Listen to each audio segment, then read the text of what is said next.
Un peu plus tôt dans la journée, le Premier ministre s'était rendu au congrès des présidents de département à Marseille. Des patrons de collectivités contrariés par les économies que l'État leur impose. Pour tenter de calmer leur grogne, Édouard Philippe a dit réfléchir à la création d'un fonds permettant au département de faire face à l'explosion des dépenses sociales, dont le RSA.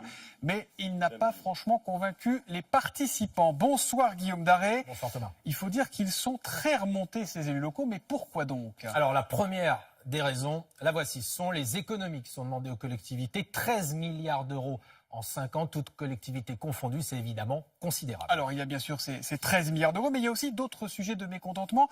Tenez, c'est quoi ces 450 millions d'euros dont on entend parler pour les régions ? Eh bien, l'État a effectivement décidé de supprimer aussi une enveloppe de 450 millions prévue pour compenser le transfert de certaines compétences aux régions, des régions qui sont évidemment extrêmement mécontentes parce que moins d'argent, ça peut dire moins d'investissement. Par exemple, moins d'investissement dans les TER, me disait ce matin le président d'une grande région. Pour ce qui est des départements, leur colère, Thomas, elle se concentre sur un point, la prise en charge de ce qu'on appelle les mineurs isolés étrangers, ces jeunes migrants sans famille.